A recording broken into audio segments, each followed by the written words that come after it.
de Sant Celoni ven 2 parcel·les a la Vall-llòria sense consultar un consell del poble, al·legant que no el consideren un òrgan vinculant, per tant no calia consulta prèvia.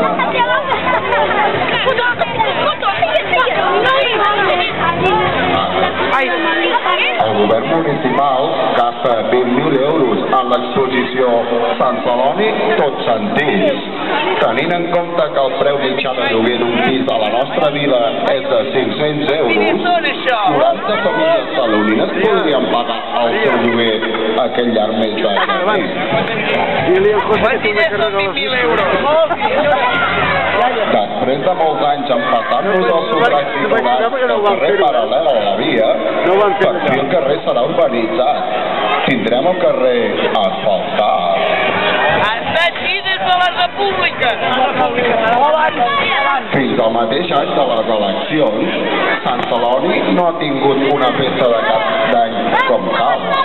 Pot ser casualitat?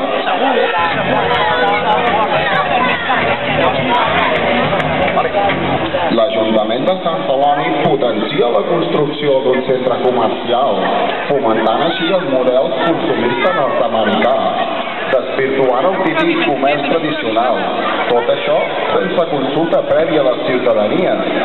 Un centre comercial on, segons ens han informat, ni tan sols s'hi podrà accedir a peu.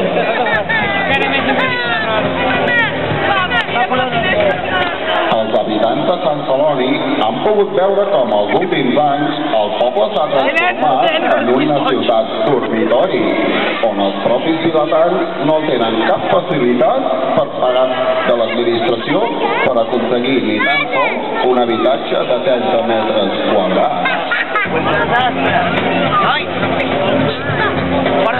L'Ajuntament de Sant Celoni gasta 9.000 euros en 2 pancartes cobrint la façana de l'Ajuntament en una campanya de foment a la participació ciutadana on ni tan sols donen opció a què decidir.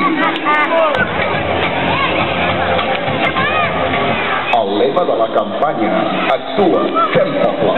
Però com es pot fer poble si Sant Celoni s'està tornant una ciutat dormitori més pròpia del Vallès Occidental que no pas del Baix Montseny?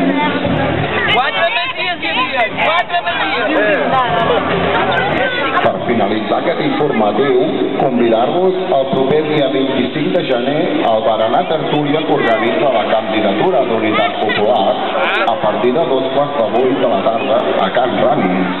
El tema, un tema que interessa a tothom, l'habitatge. Vine a dur la teva, un nou Sant Celoni comença a caminar. Així són les coses i així els hi hem explicat.